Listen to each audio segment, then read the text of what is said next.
I knew there were women that would save to come to me. I was fully aware of that. And when those women walked in the door, I did treat them extra special. Ain't no call like a beauty call.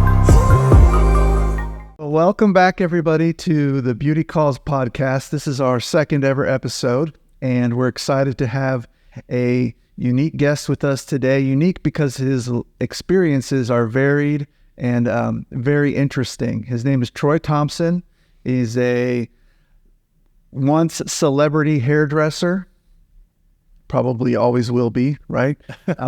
He is also a TV personality and Emmy-nominated TV host, all surrounding beauty and improving yourself, and an author, currently working with the local TV station, and that's how we got to know Troy. He'll be able to explain better all the intricacies of what he does, and but a very interesting and gracious person who we're happy to have here today. Thanks for taking your time, because I know you're extremely busy, as you were just telling me. But Troy, welcome. Thank you, Dr. Zenas. I really appreciate you letting me come in and join your podcast. Absolutely. So when we first met, it was through the TV station. That's right. And we had just opened up here about a year ago, actually 10 months ago, and you came around interested in wanting to see if we could collaborate a little bit. But since then, I've learned that you've had a long and kind of winding career through the beauty industry. Yeah. Starting with hair in Australia. Of course, right. With the Aussie accent, right? Right, which is great. So is it true? I got to put you on the spot, because Scott first told me this. You've done his hair and you've done true or false? Because that's what he said. Yeah, we're going to slice that out. I'm not legally allowed to say. Oh, you're not? Yeah. Okay. I signed waivers. Okay. You've done many famous celebrities' hair, and I'm sure that doing anyone's hair is difficult, but doing high-profile celebrities can be extremely challenging. Because I know that just from my aspect of business, how things go. Tell me a little bit about that. Well, just curious. I was actually going to bring that into what you do as a profession as well, because a lot of the things when you're doing extremely high-profile people, whether it's plastic surgery, fashion, hair, makeup, or whatever it is along those lines, they have certain expectations. Right. And you have to be able to make sure that you can deliver on that. If you can't, it's better to step back and allow someone else to do that for you. But what I always find, no matter what one of those industries that I just talked about, is that it all centers around what that client thinks or perceives what they should look like, whether that's hair, fashion, or beauty.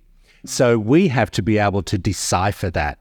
So let's just say, we'll take it to hair. Let's just say someone comes in and they're a natural brunette, but they want to have bleached white blonde hair, and they want to have a pixie cut, and they give you this picture of a famous model. Right. You have to be able to say to them, look, I love all those aspects, but I really don't think that could work for you, and give them the reasons why. Mm-hmm. Because our job as the beauty expert in that industry that we've chosen is to be able to give our best advice, because they're then walking around with our name on them. Absolutely. Yeah, I can relate with that perfectly. And I wouldn't say that I'm a surgeon to the stars, but when I first had a celebrity inquire about my services, and it was for a facial procedure, I suddenly felt the pressure, because I know that I can deliver the result. I've done it a million times, and I'm confident in myself.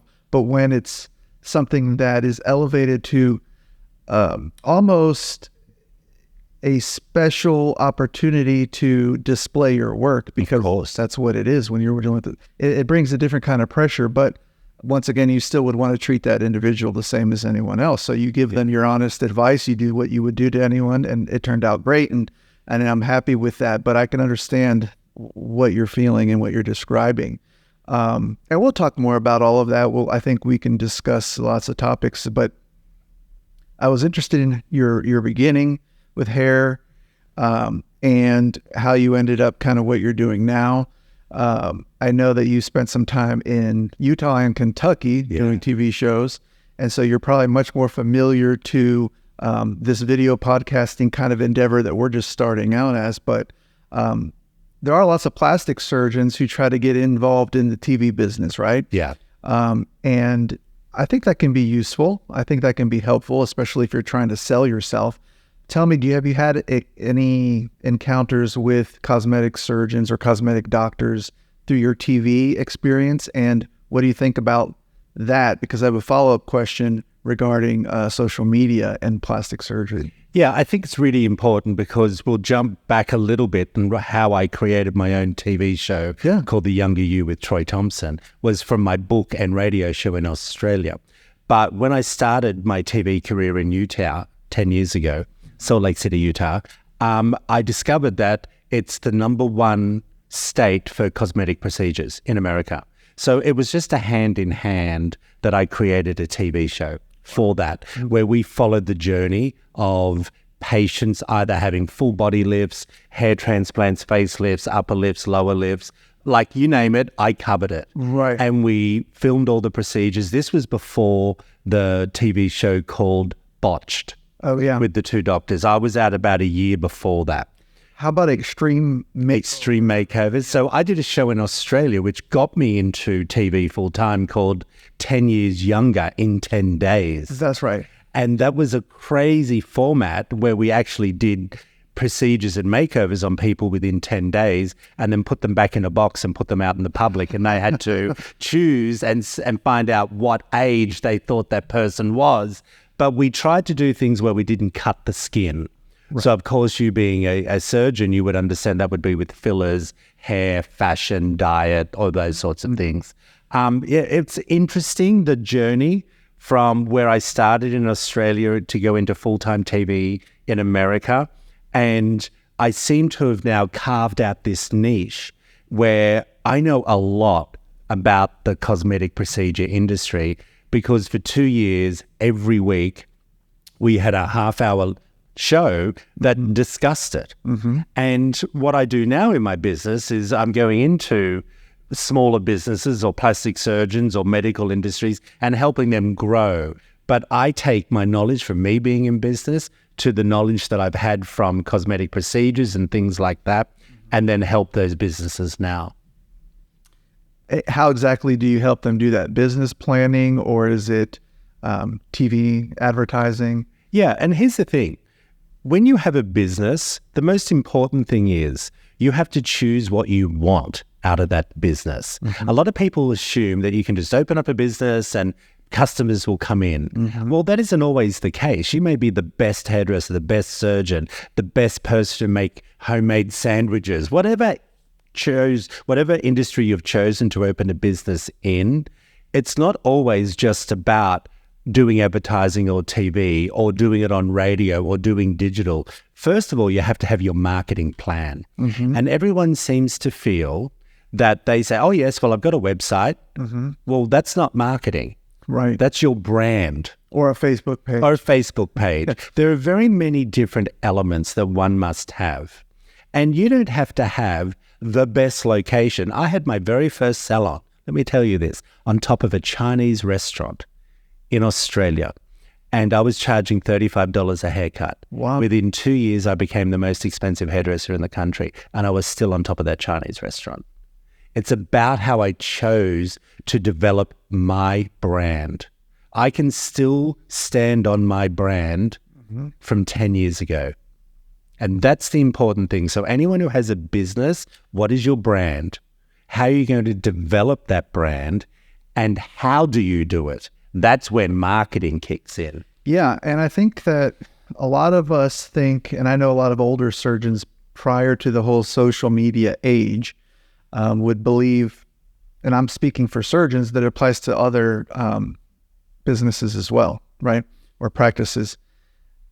You do the best you can. You deliver a result or a product that is superior, and people will come, word of mouth will spread, and you'll get to be known as an expert, a high quality provider. But it really does take more than that, especially in today's world where I know plenty of plastic surgeons who are incredibly talented and they don't have a lot of business because they don't get involved in marketing or they don't get involved in sharing their expertise in social media. And then there's others who are people you see on TV all the time and who are flooded with business and making lots of money, who are not even board certified or they're subpar doctors.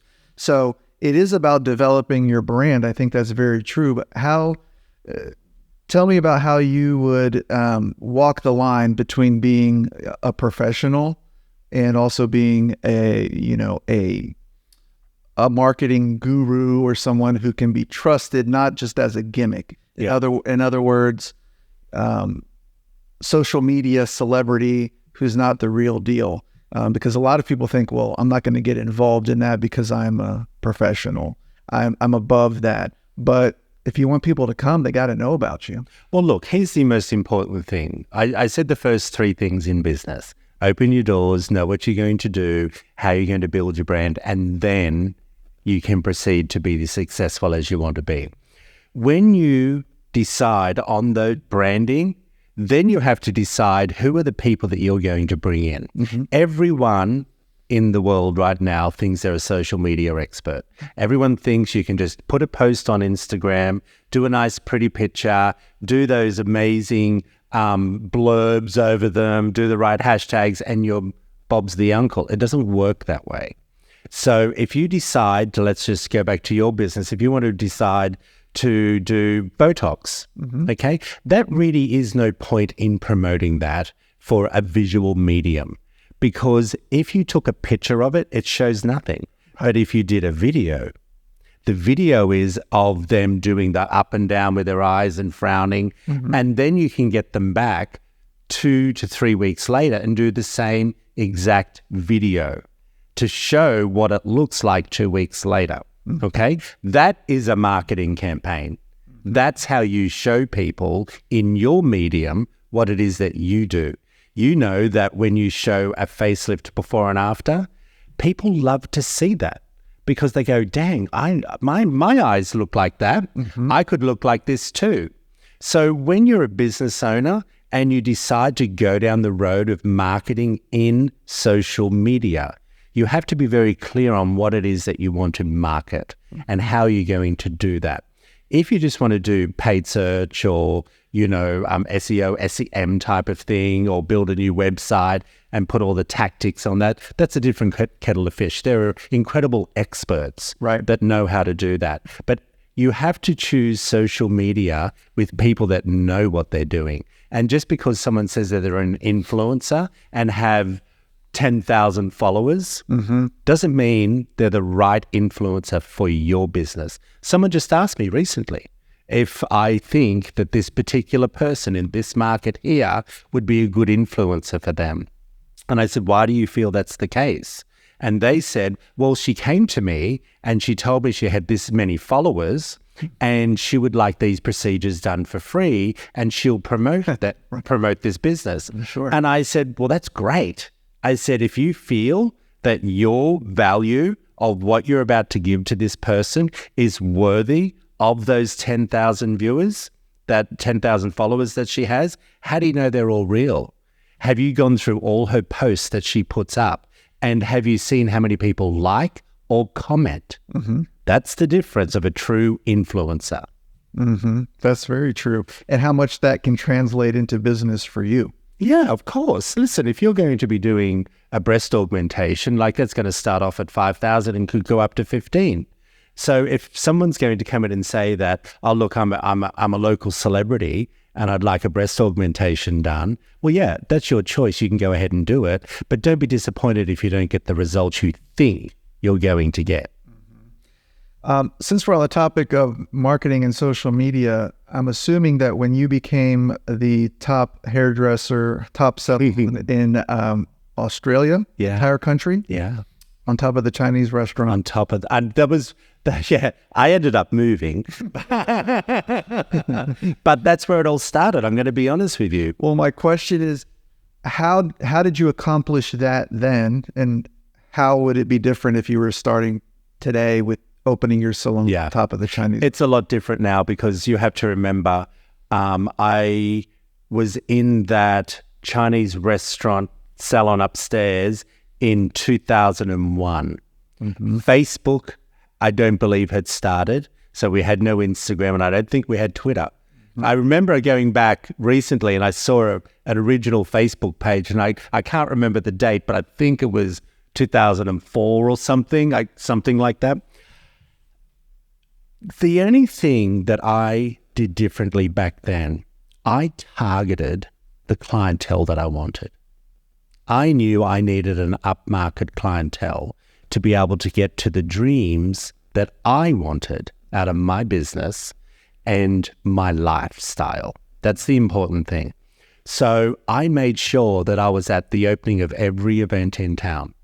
Now, did I go to the local Chamber of Commerce events? No. I went to the cocktail parties.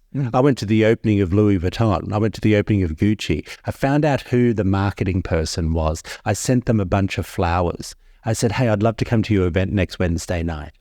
And all of a sudden, I was starting to be photographed. So I use the power of media, not social media. I would still do it like that to this day because it's grassroots. Social media isn't grassroots. Social media is a way for you to show everyone how fabulous you are. Do you know what I mean? Right. And that's the way it's being used now. And it seems to be a shortcut to gaining that authentic following. Yeah. Look, we could put on your Instagram page right now, half-price breast augmentations. Your phone would ring and spend $1,000 on a Facebook, on an Instagram ad for that, which is Facebook as well, and spend $1,000, $2,000. Your phone would ring off the hook. But what's the point of that? Are you working in your business or on your business? There's a big difference. By doing that, you're working in your business. You are now going to be booked out for the next month doing half-price breast augmentations. Doesn't work that way.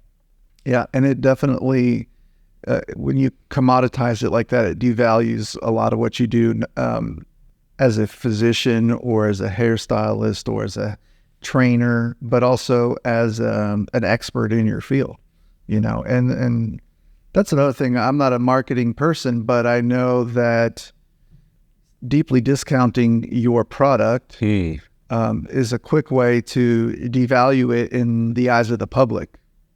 But you want to be fair and you want to offer a good price. And so what we've come to do, and maybe you can shed some light on this, is provide an incredible value for what you charge so that the patient or the customer wouldn't think twice about whether or not it's worth it. And you could charge 10 times what the next person does if to that individual it's well worth it, and it's well worth it because of their experience and because of their results. So I'm assuming it was the same. Well, of course, was I the best hairdresser in the country? No. Were some of my staff better than me? Yep. But my name was on the door. Everyone knew who I was, and I used to feed my staff through my brand.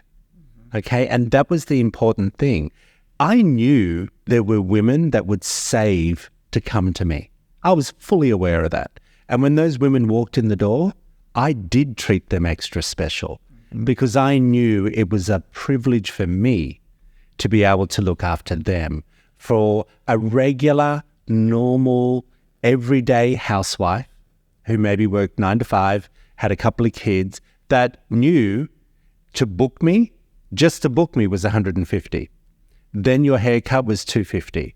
Then your colors and shampoos and everything were on top of that. Wow. So I knew in my heart it was an expense for them. But I made sure that when they were there, they were treated like royalty.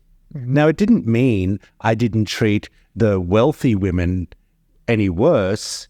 They just expected it. Right. The everyday woman didn't expect that. There's a difference. And I got more joy out of that than I did of the upmarket clientele that just expected me to drop everything the minute the phone rang for them. You have to be very careful in your business what you decide to go after, your market base. And if you decide to go after your market base at the high end, it's going to cost you. And you only get one chance. You make a mess on one of those high-end women or men, they're going to tell all their friends. But you make a little mistake on the average Joe Blow who appreciates you, they'll 9 times out of 10 say to you, Troy, it's okay. My bang's not too short. It'll grow.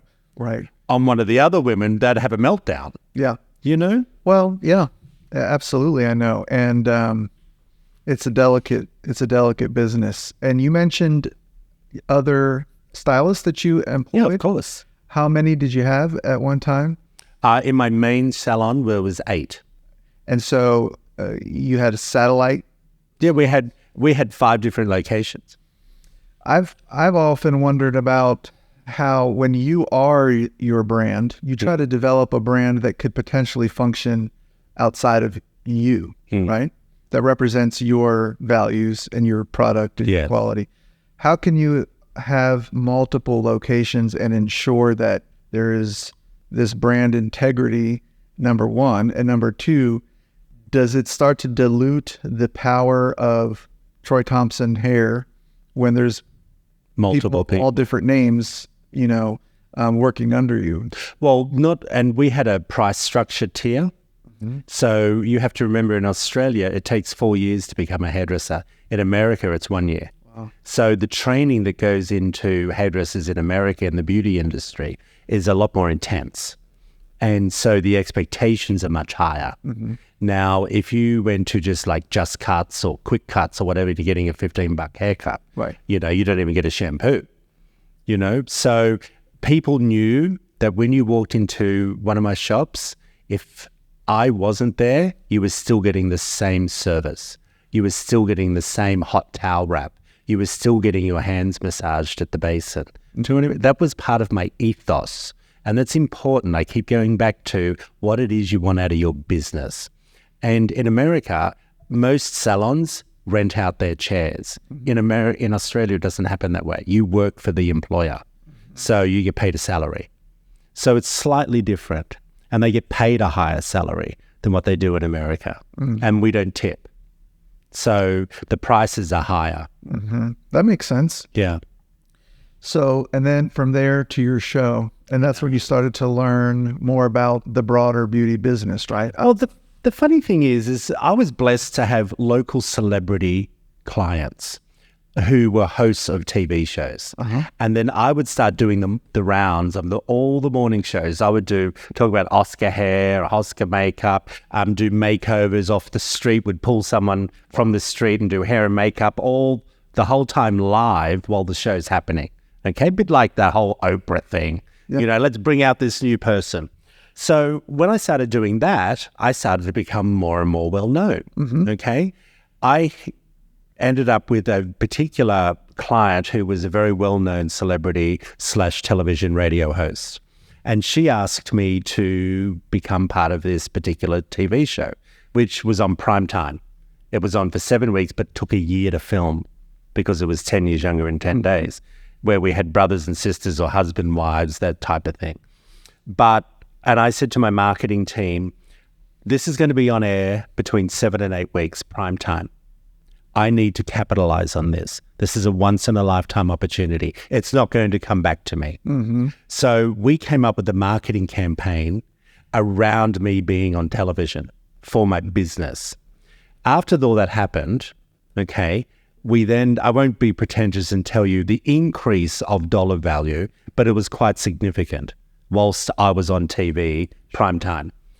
And one of them came to me and they said, Troy, you should write a book. I said, are you crazy?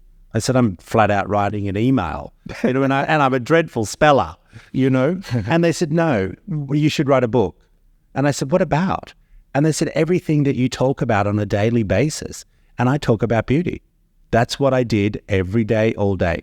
Anyone who will watch this podcast will know, a female in particular, will know when they go to the hairdresser, not only do they ask them about the hair, they say, oh, what dentist do you recommend? What surgeon? Where did you buy those shoes? It's a continual referral process. So I decided to write a book. And it was called Troy Thompson's Guide to the Younger You. But I covered everything from wardrobe styling all the way through to lifestyle, bariatric surgery, facelifts, hairstyles, what type of colors, brands you should be using. And I thought to myself, it didn't take long. Like, it wasn't difficult. So I would send you 30 questions if I wanted you to be in my book. You would answer those questions. I would then take all of those questions, reformat them, and that would be a chapter on plastic surgery. Gotcha. Does that make sense? Absolutely. Then I did a chapter on injectables. What are the products that one should be using? Now, it's funny, if you read that book today as your profession, you'd go, oh gosh, Troy, some of those techniques are done. Yeah, they are done. Sure. It was done 10 years ago. Things evolve. Then I got a phone call from a national radio company, and they said, we'd like you to do a national radio show.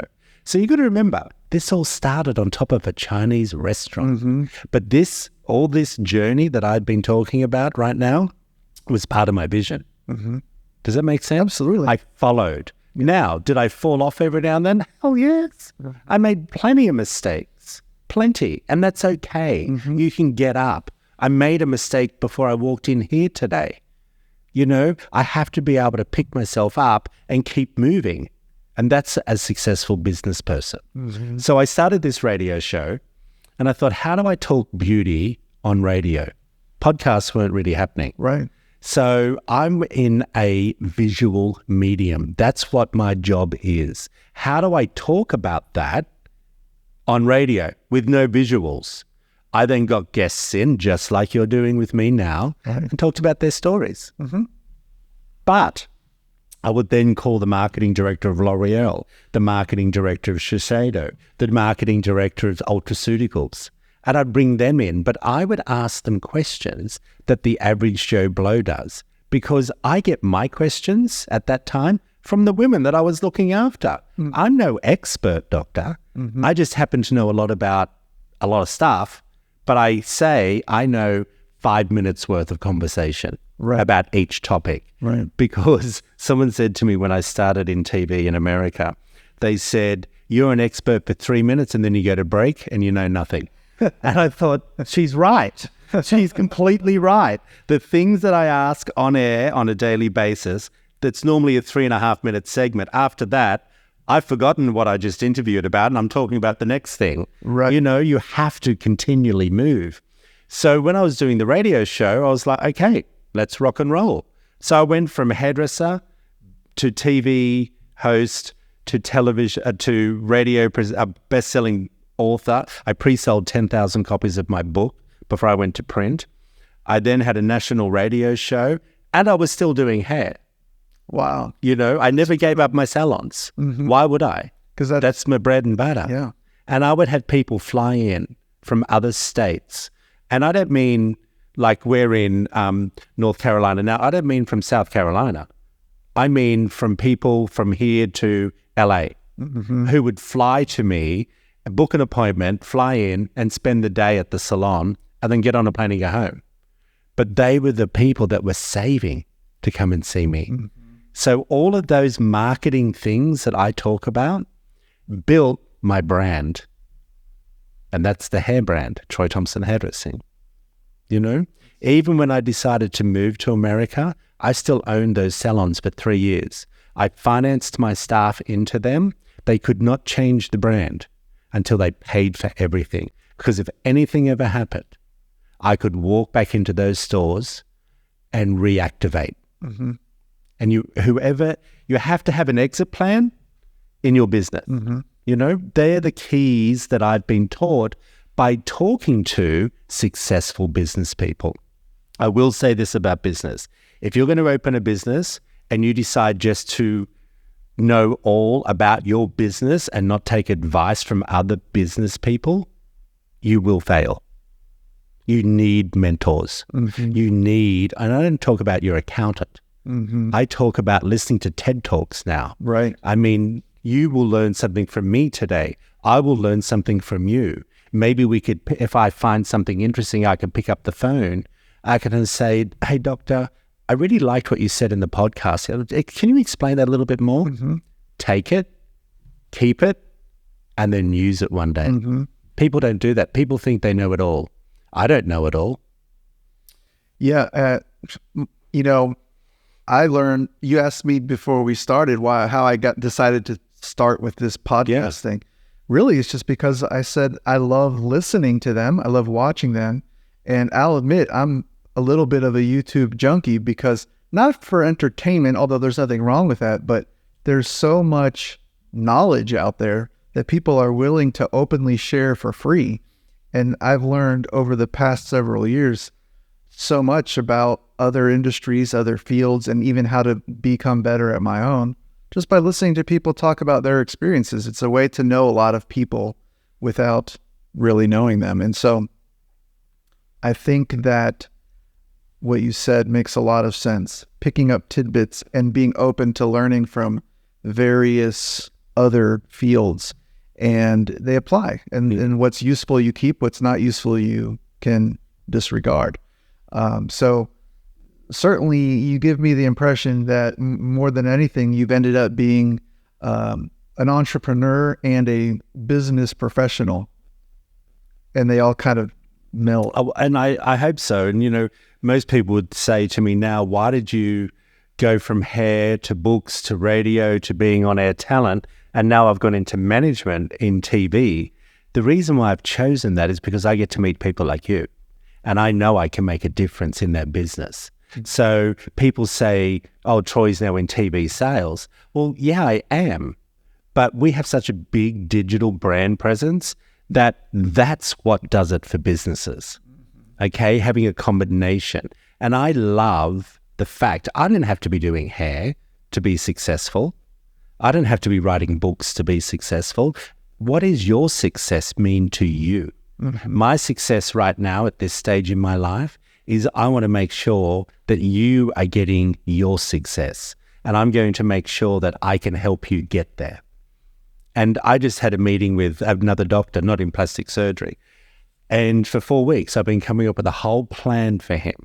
And it's been an important part of his process because he wants to open more clinics. And I had to say from the very beginning, I'm happy to help you, but I'm here for the long haul.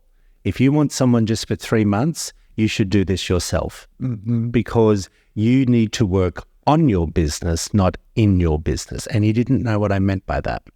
You can, doctor, sit in your practice and do as many surgeries as you want. You can do all of that all day, every day. That's your thing, right? But what are you doing outside the business?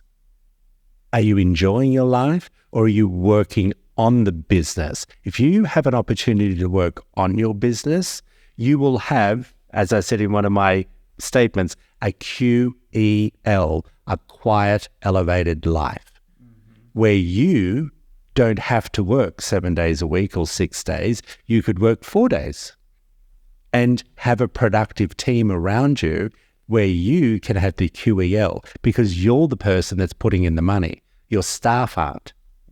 But your staff are what's allowing you to work on your business.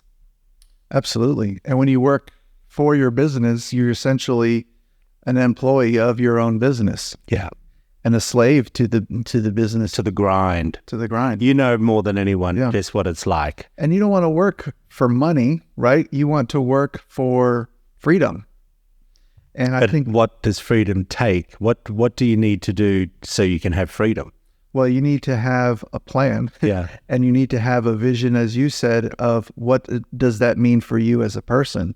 For me, it means spending more time outside of this building, but still connected mentally with the entire project. And, you know, I'm always looking for, maybe just because I get a little bit tired of the same old thing, but I like to grow. I like to expand. And that doesn't mean more and more surgery as much as it does new and different things or better ways to reach people, help, you know, we're both in the same thing. We want to help people feel better. I want to help people feel better about how they look, feel better about themselves. And that's an amazing thing. But there's so many ways to do it besides just, you know, 18-hour days of operating. And life has changed now, you know, since COVID. You know, it's harder and harder to get staff. And I think one of the important things is that when you are hiring your team, you have to ask them what are their dreams. What are their desires? What do they see their work week like? I go through it every day. I have to hire people every single day. That's part of my job, and I ask them, what do you want? Now, what they do want now is coming in at a $70,000 base. Right. Okay, and they're 23. Respect the fact you've been to university. I get it. No one will ever take that away from you. I appreciate that. But your expectations are a little high where we are in the economy, in our place, in what your role will be. They feel since COVID, and you could work from home for so well, that becoming an influencer, taking these jobs that Delta just started advertising that you could work $31 an hour from home and get free airline flights. Great. Now, yeah, you can work from home, but I guarantee you're not going to get on the flights every time you want because you're going to be on standby. And the travel industry is going through a boom because 2 years ago, everyone sat at home. So does that job sound exciting when you really break it down? Exactly. You have to think about what you want. And I always say, if you're going to bring people in, let them come in and experience the venue. Let them see what it's like on a day-to-day basis. Say, look, come in and work for a week as a shadow. See what you think. Before you go through the process of enrollment and doing all the tax forms and everything that you need to do, doctor, to get someone up to speed, and then they tell you 2 months later, oh no, this job's not for me. And plus, I don't really earn enough. I want to be, I want an hour and a half off for lunch, and I want to be home by 4. Well, dang, I'm doing a facelift till 7. I need you here. Right. The expectations have changed for employees. Yes, absolutely. And we have to move with them. And I think they're more willing to be a part of the team and share in your vision if you value their individual talents as a co-owner in the whole process of what you're achieving to deliver to your patients. Correct. So no one's going to want to work, even if it's for a high hourly rate, forever in an unfulfilling job. But people are willing to work very, very hard if they recognize their direct impact into the business and into patients. And really, that's kind of something I've learned as a business owner over the years is everyone does better when you're all kind of sharing in the enterprise. Yeah.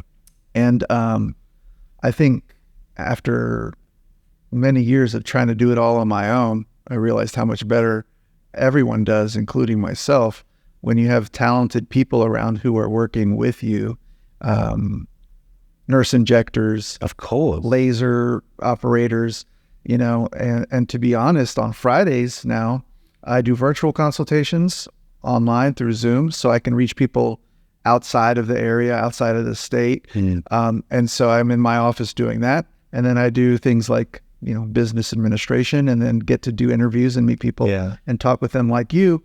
All along, my clinic is busy because there's other talented providers out there working for Zanus, but working for Team Zanus. Yeah. And do you notice you just said Team Zanus? That's an important thing to remember for any business person. Absolutely. You can't. I love that you said that. You can't do it without, and so it's humbling to learn through trial and error that you rely on people. Even if you have all the skill in the world, if you're doing a facelift that's going till 7 and no one's around to help you, you're out of luck. Yeah. So, well, let's see what else. I wanted to ask kind of the beauty question. Yes. The big B. The big B is, what is beauty? And I probably ask that to every guest that I have because everyone has a different viewpoint. Your answer that I asked prior to the interview was incredible because it was very thorough.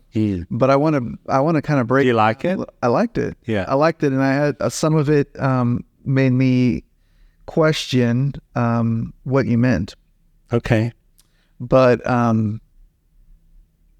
Would you like to share your answer? Yeah, no, go right ahead. You can, yeah. So, because I printed it out here, and I like it.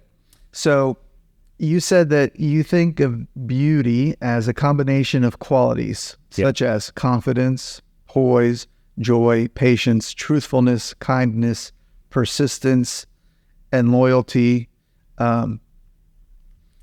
It sounds so, actually, I didn't think of this before. It sounds like the fruits of the Spirit. You know what that is? And the kind of beauty that reaches far beyond physical beauty and makes a person shine from the inside as well as aesthetically. So there's a lot there.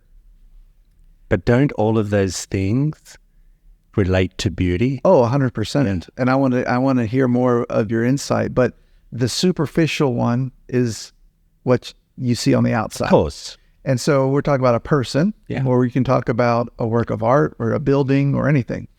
So to begin from that, I'm not going to get into quite yet why do we have a certain emotional response to certain physical attributes that make us say it's beautiful? Because there could be evolutionary reasons, there could be spiritual reasons, or who knows. What I'm saying is, why do we find something beautiful and other things not beautiful? That's something we can discuss. But let's say we all can agree for the most part that certain things are more beautiful than others, which is probably a false assumption to make. Well, let's say we could, and it might entail a certain balance or proportion of features. Or when you're looking at a face, surgeons have tried to quantify beauty by looking at it analytically. And we know that symmetry is important. Of course. Asymmetric faces are usually received subconsciously by the viewer as somehow not beautiful. And I'm not making a judgment on that, because of course there's a lot that goes into beauty besides just how symmetric your face is. But certain things, certain proportions, certain layouts are beautiful. I've struggled with the question of vanity, because I have patients who come to me and will say, I really want this really bad, but I'm hesitating to do it because I'm not a vain person, or they don't want to be perceived as vain, or I'm very religious and I know that my true worth comes from God and not how I look. So why should I do it? And I have my answers, but I want to hear your response to that. And is there such a thing as vanity? And if so, how do you separate out wanting to look beautiful just from a pure physical attribute, and still maintain some integrity into your character that you mean more than just how you look? Well, listen. If anyone colors their hair, puts makeup on, men shave their face, maybe wax their nose, wax their eyebrows, any of those things that we do wearing clothes is vain. It's showing that you have vanity, correct? Otherwise, we'd be walking around like Adam and Eve with just leaves, right? And smelly and dirty. But here's the thing. It's okay to do all of those things. It's how you act when you have them. You could be the most beautiful person in the world, but be a real nasty soul. That's not attractive. That's not beauty. But you could be the most unattractive person in the world, but gosh, you got a heart of gold and you treat everyone. That to me is probably more sexier and more attractive than the other. So, of course, you need to have some of both. We all do, but it's who's looking at you that sees that, okay? We have things about ourselves that we look at on a daily basis that you may not like. I know I do. I see things every single day. And I know that coming in to see someone like you, I could fix if I'm a little overweight, or if I've got a double chin. If I have the money to do it and I want to do it, that's for me. That's not for you, doctor. Right. That's for me to feel happy. And I used to say to all the women that would come into my salons over the years. You're doing this for you. Oh, but my husband doesn't like me having hair extensions. I said, well, why are you doing them? Oh, because I like them. I said, well, great. Why are you doing it for your husband? Now, You know, I've asked this question before. Are you really doing it for you? And I think you are, because you want to feel better about yourself. You want to look in the mirror and be happy. Of course, though, if you were the only person on the planet, you wouldn't care. That's what I think. If you were the only person on the planet, you lived by yourself, you don't care what your hair looks like, right? So in a way, you're doing it to feel good about yourself, but you're doing it because you feel good about yourself because of the way other people see by you. how they see you. And 100%. you know. And there's nothing wrong with that. If you say you don't have an ego, that's a lie. If you don't have an ego, then what are you doing? What are you doing with your life? Ego is not just about your looks. It's not just about what you do in your work or what you do for fun. That's what I mean by all of those things that when you ask me about what is beauty and those type of responses I gave you, I believe, I know for a fact, I'll say right now, I've got this little skin tag on my nose. I touch it 40 times a day, and I'm thinking you're looking at it right now. I have been. But I know I can go and get it fixed, and I've made an appointment, I'm going to get it done. It just popped up. Why not? But I know in my head, does it really matter? Not really. But I also know I'd like to have it done. I'd like to have this little bit of skin tag taken off. It's a little bit of freezing or whatever, the cryo or whatever they call it. Right. I think that's okay. I'm okay with people saying, do you think I should do this? I'm the first one to say, if that's what makes you happy, I'll book the appointment for you. Yeah, and I don't think I don't think you have to feel bad about yourself for wanting to be joyful by how you look. Yeah. Listen, I cooked a beautiful meal the other night. I sat there, I had a glass of wine. I live alone, I have a little dog, and we both sat there. I was so happy that I truly felt I'm here. I was eating the meal, having a glass of wine, watching a rerun of the original Dynasty TV show. And I thought to myself, I'm happy. And I sort of felt, I know it sounds silly, I felt a bit of a glow about me. Because there was a point at that time of the night that I just went, You're doing what you wanted. and if you sit in your space, anyone listening or watching right now, if you truly sit back and sit in your space and you can say you're happy, how lucky are you? How beautiful are you? That's the important thing. Like even talking about it gives me little goosebumps because I truly believe it. There are days that I don't. I'm sure I wake up some days. I had a dreadful afternoon yesterday. Right. Woke up tonight, I thought, gosh, am I going to go through it again today? You know? You do. You do. You got to get on with it. But I take a moment to sit in my space. Doesn't mean you don't have bad times throughout the day. And it doesn't mean you're unattractive, you know, since we're talking about beauty. I want to get to the question of if there's any way to answer why is there even such a thing as beauty? Where does it stem from, and what's the purpose of it? Well, it didn't start back in the cave days, did it? With cavemen and women, No. because they didn't have any utilities to do that. Right. When was the first sign of men and women painting themselves? Natives. They were all doing the colors with the earth and the paints that they would develop. Because why? It was a sign of their beauty. So it started with human civilization. Let's be real about that. Yeah, I need to study it more. Adorning your body or body modification or piercings or painting. When did the first person put some red mud on their skin and say, I like that, and now it caught on? I mean, Yeah, well, there are tribes out there that the women put this product from the land on all over them, and they're all red. I don't know what tribe it is or what country, but it's part of their appeal to the male person in the tribe. It's quite interesting. We all do something to make us...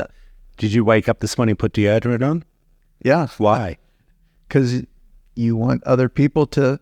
I like it when Dr. Zennis walks by me and I go, oh, he smells good today. Right. Do you know what I mean? You didn't have to have a shower. Right. But yet society is saying you probably should. You know, we live in a society where we are surrounded on a daily basis of this is the way you should look. This is the way it should be. It hasn't just happened because of social media. It happened back in the day. Well, what I was talking about, our native ancestors doing things to their bodies to appeal to the opposite sex. It's been around for centuries. I guess to make yourself stand out. Of course. Of course. And we all want to stand out from the crowd in a way, I would say. In your own way. In your own way. You know, in whether it's tattoos, piercings, fashion, hair, like it can go in any way. Why do you think that that beauty trends come and go? Well, they don't necessarily go away. They just go on the down low because they come back. Okay? We all know that. I think they go because it's an ever-consuming cycle of making money for retailers, fashion designers, makeup artists, makeup brands, people like you, people like me. It's just an ever-evolving way to make another dollar. And you need something fresh. Come on now. When was the last time you bought the latest Dolce sunglasses or Tom Ford? You're going to wear the ones you bought 5 years ago? 9 times out of 10, if you're honest, you'll say no. You're always going to buy something that's the latest. Let me tell you a little secret. Estee Lauder said something many moons ago, back in the day, that even if there was a downturn in the economy, a woman would give up just about everything apart from a lipstick and a fresh coat of nail polish. Now, what does that say? Says a lot, doesn't it? You could be on your last buck, but you're going to pucker up those lips. Do you know what I mean? Yeah. I don't leave my house, like, you know, and full disclosure, I'm a client of your day spa and I use your skin cream every day. I didn't even know whether you knew that. I didn't. And every single day, I don't leave my bathroom without putting my moisturizer on. But here's the thing. I don't have to do it. Right. I do it because I want it. I want to get to work and my skin feels good. You know, I don't want it all dry and crackly. That's okay. But I would rather not have one dinner out a month and buy my skin cream. That's my choice. That's what makes me feel good. That's true beauty. You know? That's well said. And then I think that the other elements you mentioned are more intangible, but probably more significant in many ways because they are fundamental to you as a person. You can change how you look so that you feel more beautiful on the outside. It's probably hard to change how loyal you are or how truthful you are. Not to say that you can't, but when we identify those characteristics in other people, we put even more value on them because we know that they are inherently beautiful. Correct. Versus they had a makeover and they look beautiful, but you don't know if they're inherently. I'm really glad you saw that because I was asked that once before in another interview moons ago, and I noticed the interviewer skimmed over it. And it was interesting because they didn't really know the true meaning of beauty. Because like you were talking about the poise, the patience, I find that so attractive in someone else. Do I have all of those qualities? No. Doesn't mean I'm not a good-looking, successful, beautiful, all those labels you want to put on yourself or other people put on you is their perception of you. I love when people have joy and patience and love. I find that attractive in you. But yet someone else may look at you and not see those things. You know, it's individual. That's the important thing. You have to find out what it is that you find beautiful. That's right. And the person exactly right. The person has to value those things in order to even recognize them. Yeah. Mm-hmm. And people don't take a moment to really see that. I'd like you to read the question and then the answers, because I want people to actually sit for a moment and think about those things. Would you do that for me? The same one? Yeah. That we've been talking. You said, how do you define beauty? Mm-hmm. Yeah. Right. So I sent this to you just as a way to shape our discussion today.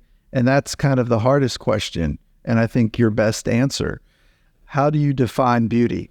And you say, once again, it can be thought of as a combination of qualities, such as confidence, poise, joy, patience, truthfulness, kindness, persistence, and loyalty, which is an interesting one. Right now. That kind of beauty reaches far beyond physical beauty and makes a person shine from the inside as well as aesthetically, implying outward physical appearance.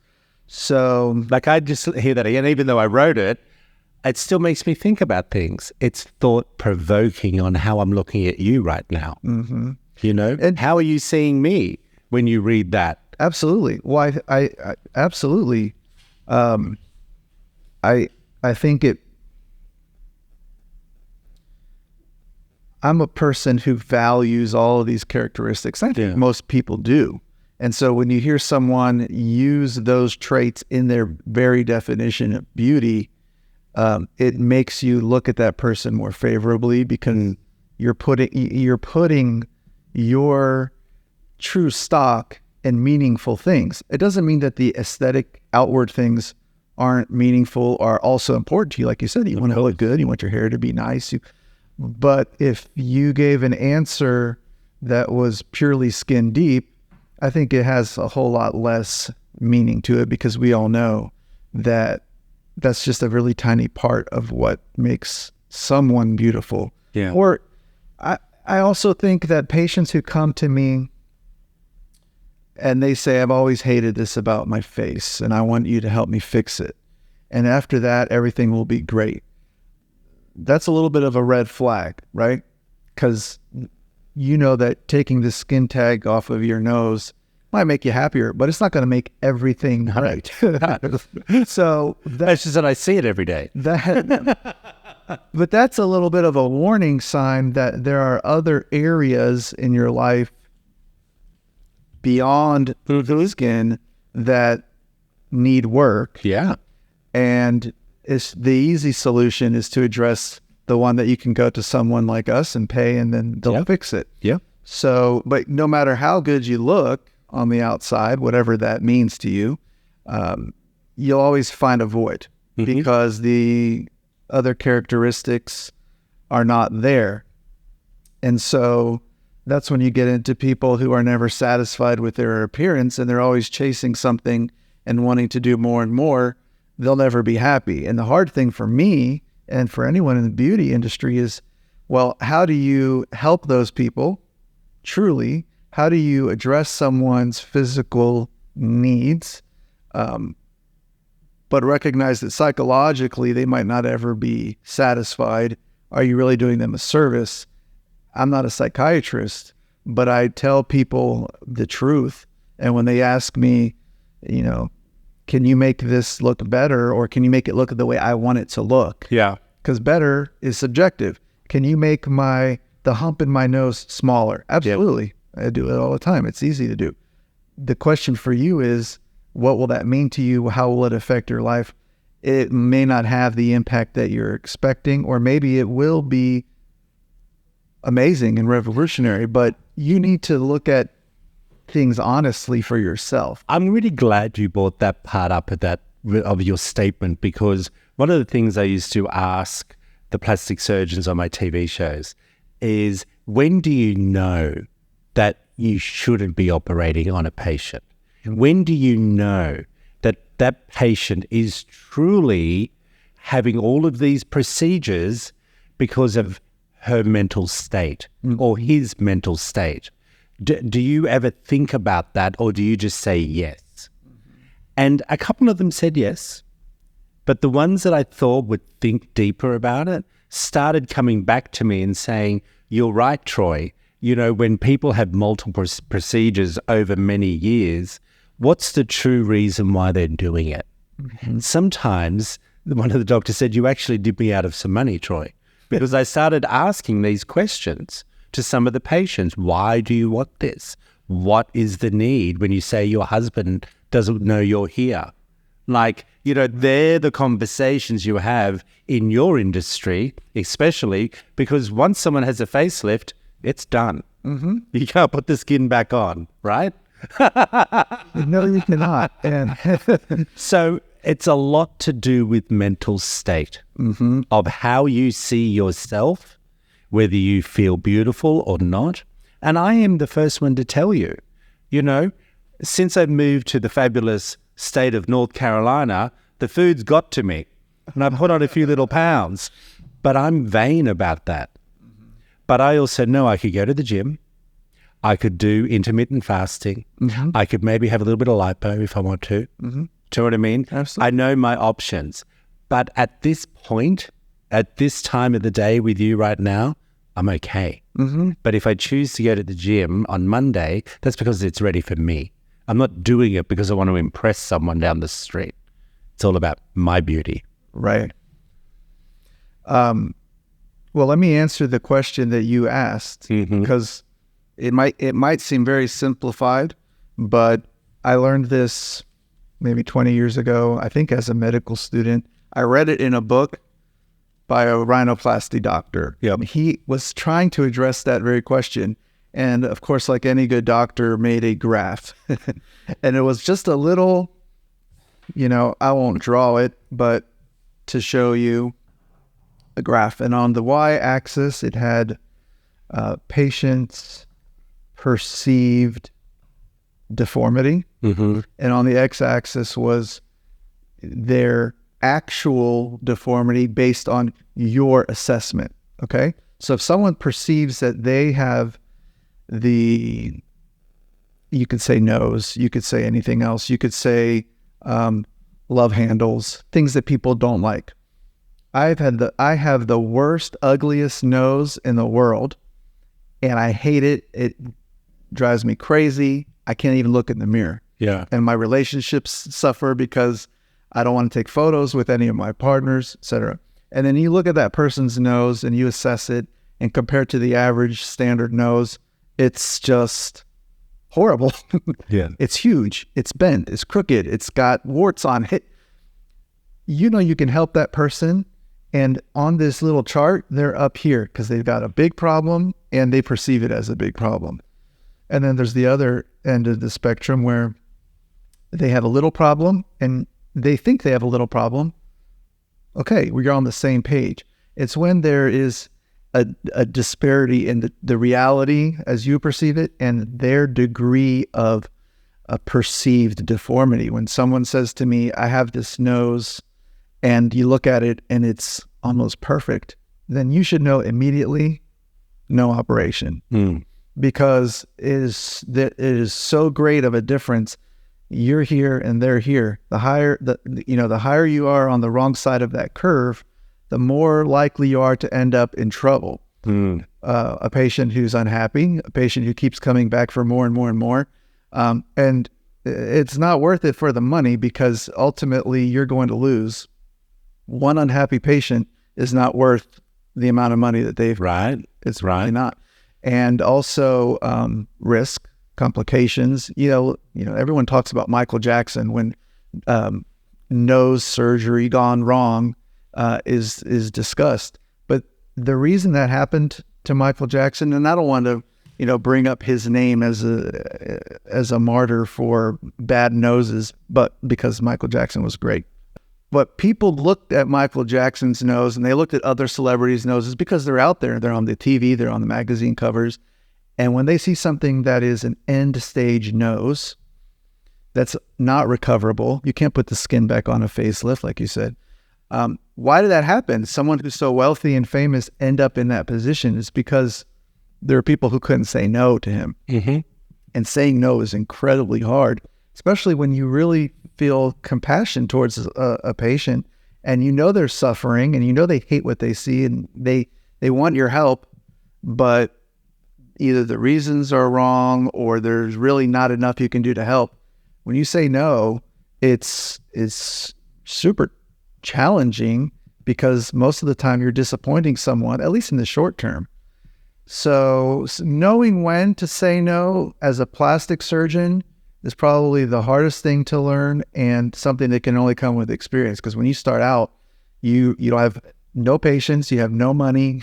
You're going to say yes to a lot of things because you just want business and you think you can help people.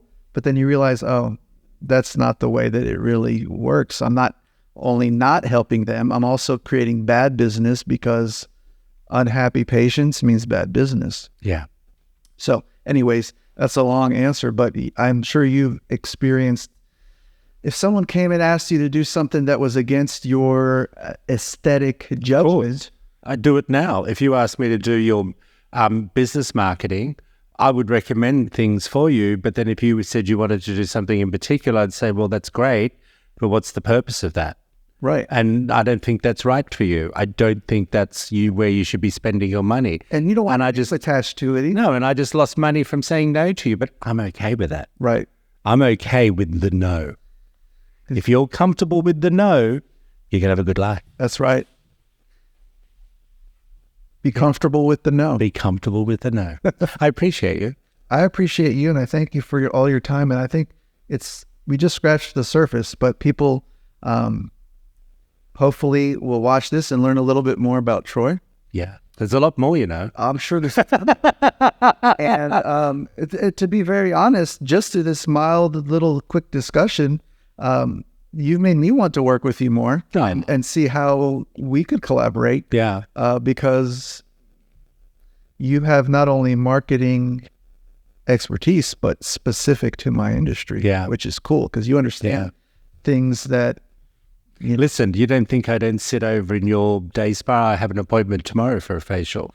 I sit there and I count who comes in, how much time your staff has spent. Like, I'm always thinking, because there's nothing, see, this is a sexy thing. I find business sexy. Mm-hmm. I find walking into a restaurant, walking into somewhere that I'm going to buy a new top, and I wait to see what's happening. And I'll give you another example about business. I went to see someone just recently about doing some marketing for them. This person was a salesperson that came to the front desk.